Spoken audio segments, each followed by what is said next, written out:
Welcome to today's topic. This is going to be a good one. So I invite you to grab a notebook, grab something to take notes with, because we are going to be talking about why you keep regaining the weight. We are going to talk about both the physical, biological science of what's causing you to regain weight, why you lose it and then regain it over and over again. We're also going to talk about the psychological reasons that you continue to lose and regain weight. So why am I talking about this? Well, it's very common for women to lose and regain the same weight over and over again. If this has happened to you, you are not alone. I know for me, in my journey with dieting, trying to solve my body dissatisfaction by changing my body, I would gain and lose the same anywhere from 5 to 20 pounds over and over again. So maybe you're like, well, I don't think I really lose and regain the same weight over and over again. But even if it's just 10 to 15 pounds, you're in that yo-yo cycle of losing and regaining weight, this video is for you. If you are somebody who is, you've lost 50 pounds and then you've put back on 20, or maybe you lost 100 pounds and you've gained back 20, this video is also for you. So no matter kind of where you are at on the continuum of losing and regaining weight, this video is going to speak to you, okay? So there's both physical and psychological reasons why it's so difficult to lose weight. I want to remind you that 95% of people who embark on an intentional weight loss journey will regain that weight. And not only the initial weight they lost, but even more. And we'll talk more about that. I want to remind you that the pursuit of changing our bodies is somewhat futile because of biological and psychological mechanisms at play. So let's start with the psychological. Let's just remind ourselves what a diet is. So a diet is any intentional pursuit of shrinking your body, making your body smaller, and that's through exercise or changes to your eating. A lot of times people think dieting just has to do with food. Dieting also has to do with exercise if you're doing it to intentionally shrink your body. The first diet I really went on was I was 16 and I started working out to lose weight. I didn't change any of my eating, but I did intentionally change my exercise to shrink my body. And guess what? It worked, okay? And I didn't identify it as a diet, but that was the beginning of my dieting history. Really, I dieted on and off for 24 years before I was like, I have had enough, all right? So most experts and consumers accept the premise that a fad diet doesn't work, right? That's very easy to accept. A lot of people, fad diets don't work. We know that. It's tough to believe that even sensible dieting, quote unquote, is futile. Right? How many of you have believed that actually it's sensible and healthy to want to lose some weight and there's a right way to lose the weight, okay? So I want to remind you that any pursuit of intentional weight loss through nutrition is going to involve some type of rule or restriction. Even if they say no forbidden foods, they're modifying how much you're eating. They might also be ramping up your exercise. So there's some type of restriction or elimination that's happening with a diet. Well, what does restriction and elimination create? It creates the feeling of deprivation, right? Deprivation. How many of you have ever felt deprived of something, like not food related? Just think of something you've been maybe deprived for. Like for me right now, I feel deprived of outside time because it's so hot in Austin right now. I feel deprived of being outside in nature. I know as soon as it cools off, I'm going to want to be outside like all the time. I'm going to be working on my patio, on my laptop. I'm going to be going for morning and evening walks. I'm going to want to sit on the patio at restaurants. Why? because I'm currently deprived of outdoor time at the amount that I like. Anytime you experience deprivation, there will be a corresponding rebellion when you finally have access to the thing that you've been deprived of or the thing that you've been depriving yourself of. So remember that deprivation creates rebellion. Rebellion creates rebound weight gain. And this is one of the psychological reasons that it's so hard to maintain weight loss and why you regain weight, because you had to restrict or eliminate things to lose weight.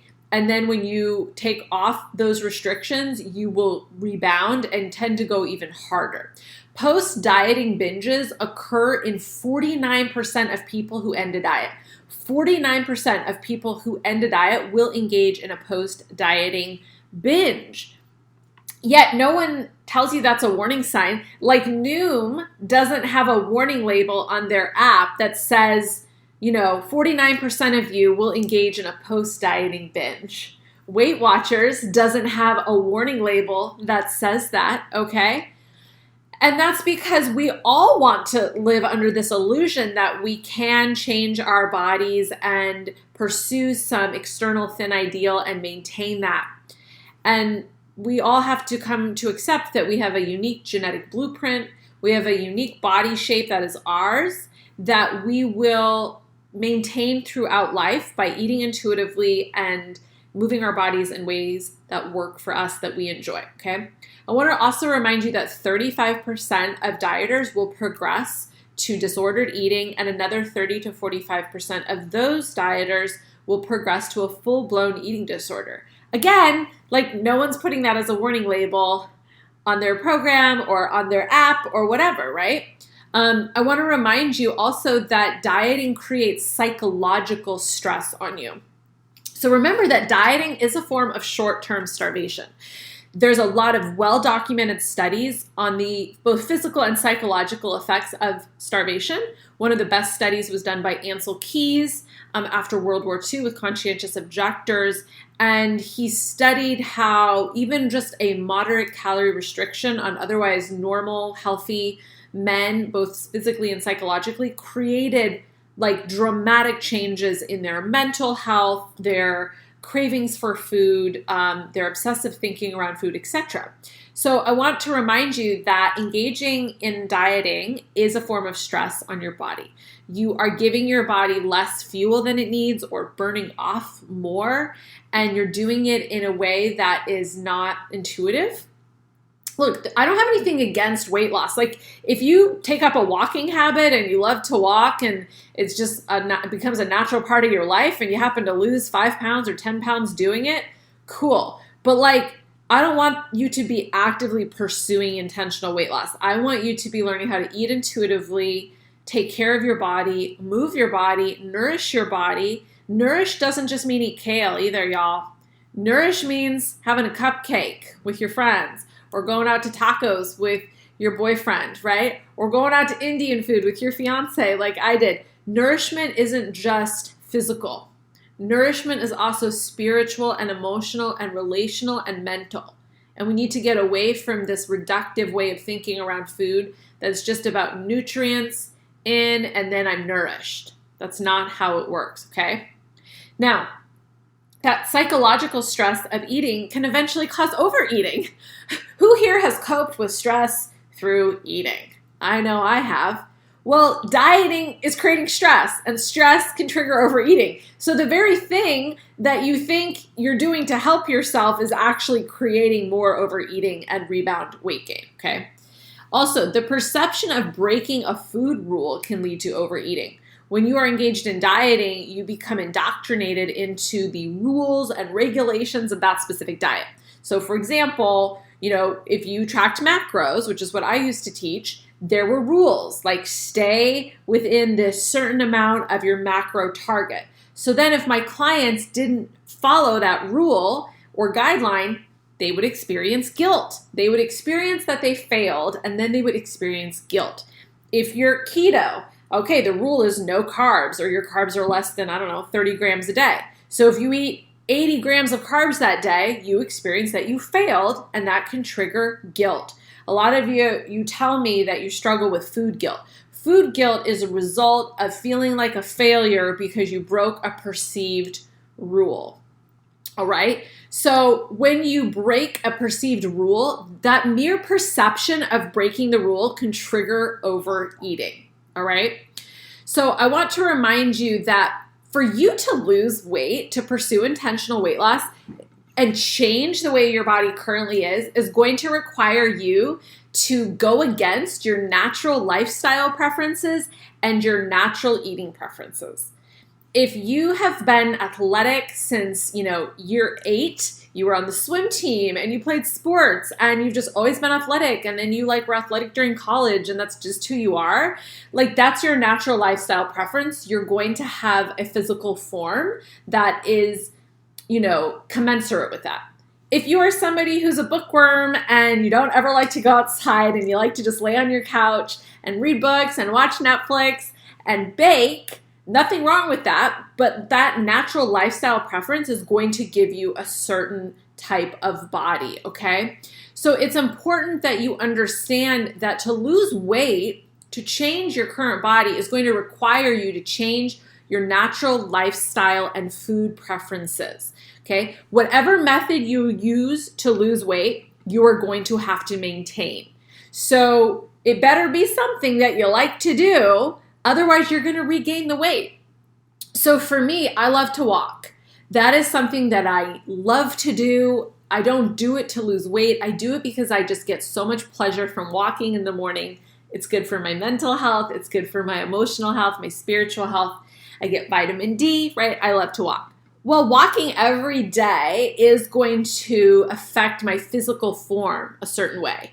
But I don't walk anymore to pursue a physical form. I walk because I enjoy it, and it just happens to give me a certain physical destination, so to speak. So part of the reason you're regaining weight is because you're trying too hard to change your natural preferences. You have to have a heart change for something. It can't be because you want to lose weight. It has to be because you fall in love with some activity and your body might naturally change with that. And it might not, and that's okay too. There's huge benefits that come from moving our body that have nothing to do with weight loss. Just physical movement has dramatic positive effects on your health that have nothing to do with weight loss. You don't need to lose any weight from your movement to get the benefits of movement. Okay, so I really want you to think about that. If you want to lose weight and you're thinking of starting a workout program or eliminating sugar or quitting alcohol or, only eating broccoli and chicken or whatever the thing is you're thinking of doing, just be prepared that if you want to maintain your weight loss, you will have to continue to do those same things indefinitely. I hear from a lot of people that they want to find a way, they want to lose the weight and eat whatever they want. They want to lose weight and maintain it effortlessly or go back. They want to be strict for a little bit, but then find a way to have balance long term. And I've just found that rarely works for people because it's going against their natural lifestyle preferences, okay? So just remember that there's a difference between natural weight loss versus unnatural weight loss or intentional weight loss. So what do I mean by that? Well, natural weight loss might happen because you get a job where you're more active or your taste buds change and you just go through a period of time where maybe you don't want sugar as much, right? Or maybe you used to drink coffee drinks every morning with milk and sugar and then you just decided they weren't for you anymore and you just stopped liking them. There might be just natural weight loss that occurs through life because of some of those things that just naturally happen in your life, okay? Intentional weight loss is where you're trying to pursue something that goes against your natural lifestyle preferences and it is potentially below your set point. It's below your genetic blueprint, okay? It's below your genetic blueprint. And intentional weight loss is where you're going to get into trouble. That's where you're going to get into this cycle of losing and regaining and losing and regaining and losing and regaining. And let's talk about why now physically. So we've just gone over the psychological reasons why you regain weight. Let's talk about the physical reasons. First off, dieting is a form of short-term starvation. Even if you don't feel hungry, your cells are still starving. I was under the like I was under the false illusion that as long as my clients weren't hungry, then things were okay metabolically. But actually, like you're still starving yourself slowly if you are engaged in some type of dieting behavior. If you're shrinking your body intentionally, then you are engaged in a form of short-term starvation. Remember that your body is designed for survival. Your body is created and designed for survival. Your body needs food. Your body needs oxygen and water. And without these things, your body is going to trigger very powerful instinctual primal responses to get you to get the thing that you need for survival. So, for example, oxygen. You can go 3 minutes to 4 minutes max without oxygen before you're dead.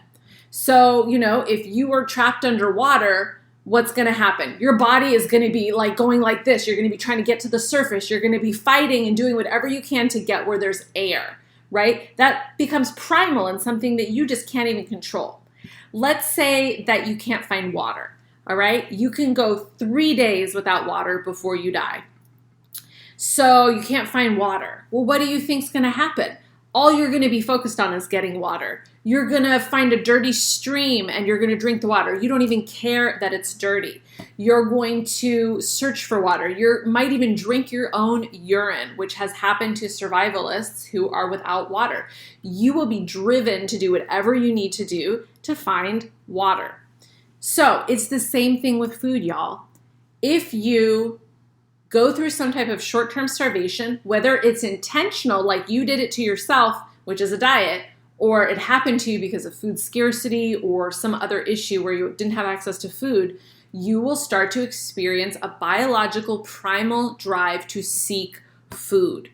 And it will manifest for you like going to the drive-thru and ordering the burger, fries, and milkshake and like compulsively eating it all in the car. And then you'll be like, what's wrong with me? Why am I a food addict? Why am I an emotional eater?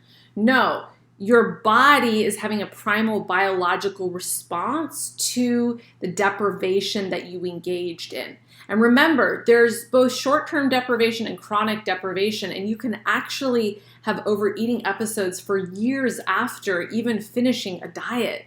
That's how damaging it can be. And the Ancel Keys studies really affirm that, okay? Remembering that biological hunger will override willpower, all right? Some of you think that you have a willpower problem.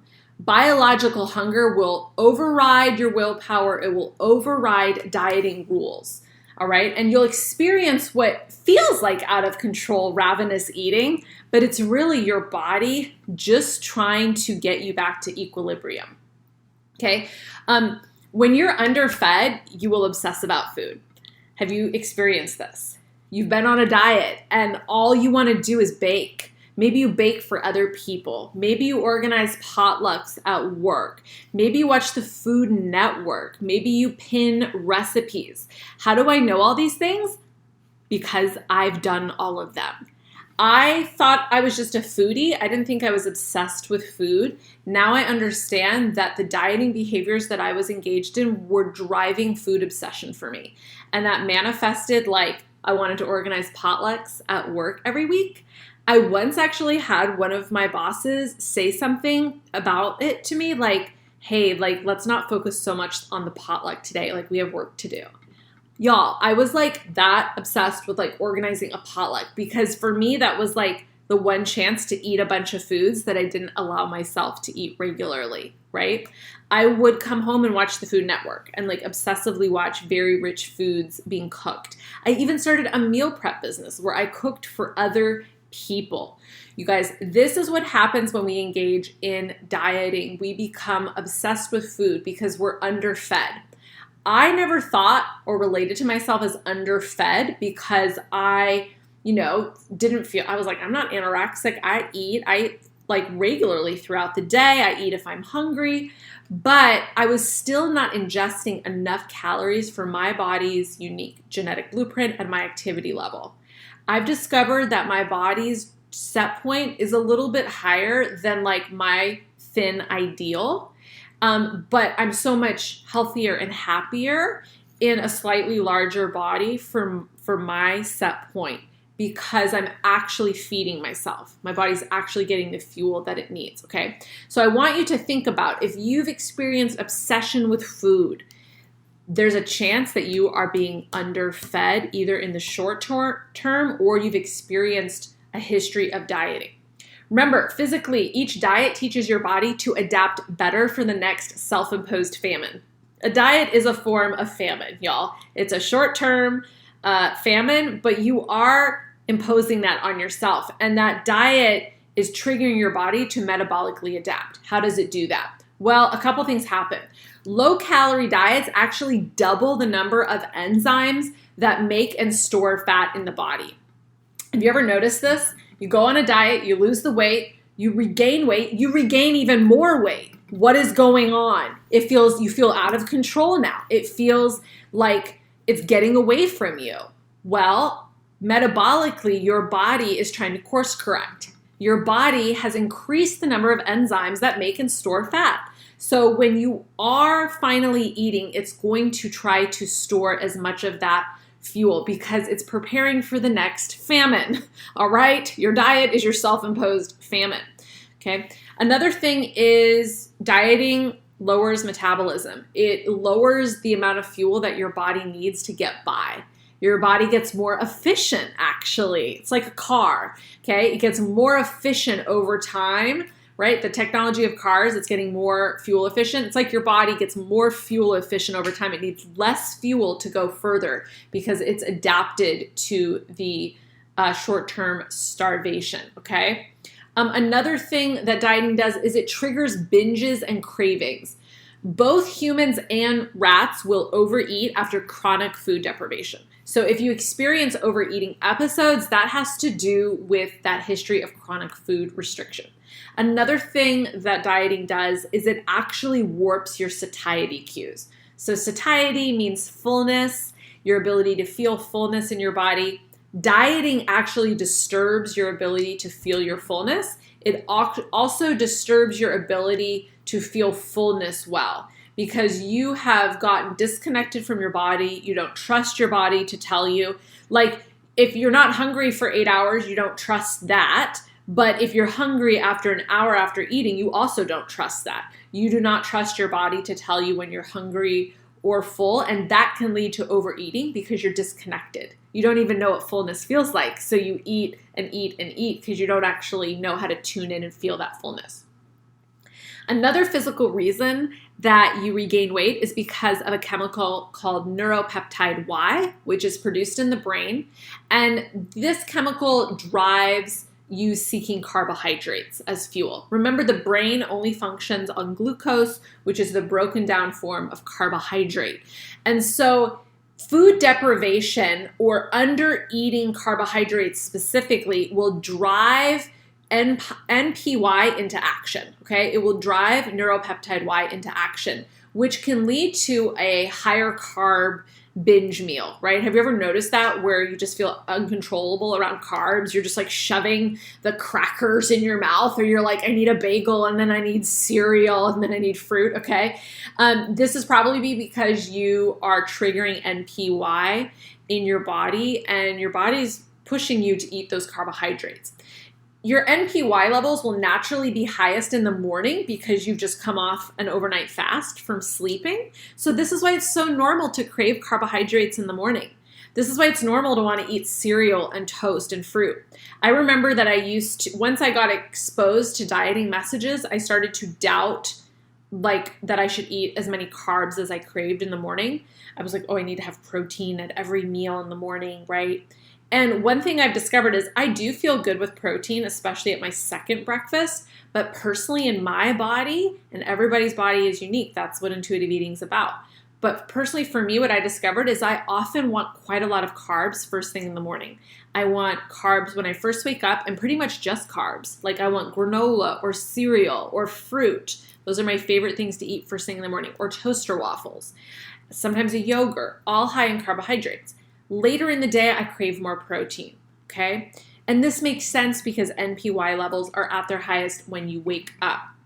This is why skipping breakfast can cause afternoon binges and gorges for you, because your MPY levels are rising and rising and rising because they're already highest in the morning. Okay. So another physical reason why you regain weight is dieting actually causes your body shape to change. Y'all, if none of us had ever dieted, we would actually be able to see what our kind of natural body shape would be. But because almost all of us, not all of us, but a majority of us, especially women, have engaged in dieting, we've warped our natural body shape. So the more that you diet, yo-yo dieters who continually regain the lost weight, they tend to gain it in their abdomen. They tend to gain it in their midsection, which also happens to be the more dangerous type of fat, visceral fat, which infiltrates organs and can increase your risk of chronic health diseases. Now we see another reason why dieting actually correlates with a higher risk of heart disease, diabetes, and, cardiac arrest. Well, that is because one of the reasons potentially is because you're storing more abdominal fat, okay? They studied the contestants on The Biggest Loser. 7 years later, their metabolism was still blunted by 700 calories, okay? And they also had lost like 10 pounds of muscle mass. And we just accept those things like that's part of like weight loss, like that's a good thing. Those are actually really damaging things to our body to have our metabolism and our muscle mass decrease. I want to remind you that dieting causes your body to cannibalize muscle tissue. So the body tends to either be in a catabolic state or an anabolic state. Anabolic means it's in a build stage. It's building tissue. It's growing. Catabolic state means it's breaking tissue down.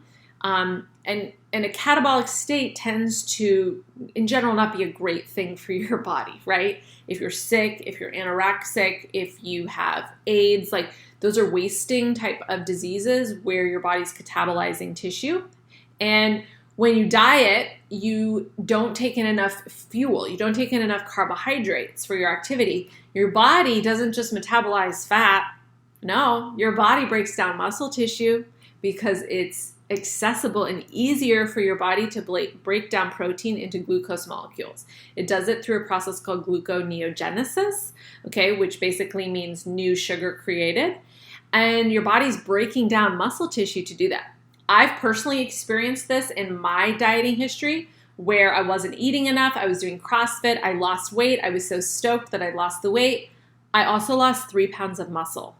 3 pounds of muscle. My body was cannibalizing its own muscle tissue because it was not getting enough fuel, okay? Now, here's a really scary part of dieting is that your heart is made of muscle, okay? And your body doesn't neglect cannibalizing heart tissue as well. So, this is why low-calorie diets can actually cause cardiac arrest because of the muscle wasting that occurs in the heart muscle. So, it's really important to think about these things when we want to pursue intentional weight loss, that we're actually fully informed about the risks of dieting, because in our culture, what's promoted is just like the benefits of weight loss. Like, oh, weight loss is amazing. Weight loss is so good for you. Weight loss is good for your health. Weight loss is going to make you happier. Weight loss is going to make you higher status. Weight loss is going to bring you love. Weight loss is going to help you earn more money. Nobody's like, weight loss could cannibalize your heart muscle, right? Weight loss could increase your risk of heart disease. Weight loss could cause you to lose muscle mass. Weight loss could cause you to have psychological issues and put you at risk for disordered eating and eating disorders, okay? So I want you to actually really think about these things. If you're not ready to practice intuitive eating, if you're not ready to heal from dieting, I understand, you have your own pace and journey. But if you are still wanting to pursue intentional weight loss, because I do talk to women who want to heal their relationship to body and food, but then they're like, Heather, I'm not ready. I still want to try to lose the weight, which I get. I just want you to be fully informed of the risks. Don't think that there aren't risks, because there are risks, okay? And then one of the strongest predictors of weight gain, y'all, is dieting. So part of the reason you regain weight so easily is because you've engaged in dieting.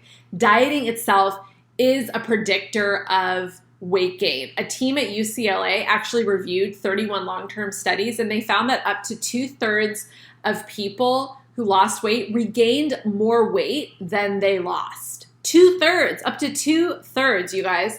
So I just want you to understand that dieting is actually a predictor for rebound weight gain because of all of these different physical and psychological mechanisms that we talked about. Again, I truly believe that the best approach for you to feel healthy, nourished, good in your body, mind, body, and soul is to practice intuitive eating, and actually true intuitive eating. So mastering the 10 principles of intuitive eating and applying those to your life. It's to practice self-care. It's to engage in gentle movement. It's to nourish your body through gentle nutrition. But pursuing intentional weight loss is not the thing that is actually going to improve your health long term, okay?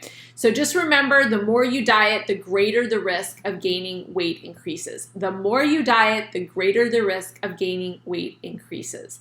And this is why it's so important to break the dieting cycle. So I invite you to just be like, I'm done with dieting. And that's what I have my clients start with, is really making a commitment to themselves that I'm no longer going to diet anymore. Just remember that you can't overcome your biology. So it's not a willpower issue. It's not a character deficit. There's biological mechanisms that are at play that are causing you to crave food, want food, to eat more food, to rebound, eat, and eventually regain that weight. Okay, thank you so much for tuning in today. If this was helpful, let me know. Send me a message on Instagram. Let me know what was most helpful for you. Share it to your Instagram stories. We can get the message out to more people because there's so many people that, don't understand intuitive eating.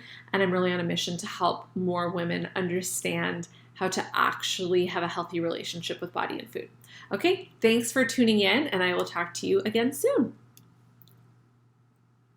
Thank you so much for tuning into today's episode of the podcast. I hope that you found it really helpful. I loved talking about this topic because, after working as a weight loss coach for 5 years, I just saw women regain the weight and come back to me having regained the weight. And it was frustrating for me. It was frustrating for them. And now I understand deeply what was causing it. And I hope that this opened your eyes as well. And if you're not ready to give up pursuing intentional weight loss, I respect that. I honor that. I understand it. I just want you to be aware of the risks and the high probability that you will regain the weight. Okay.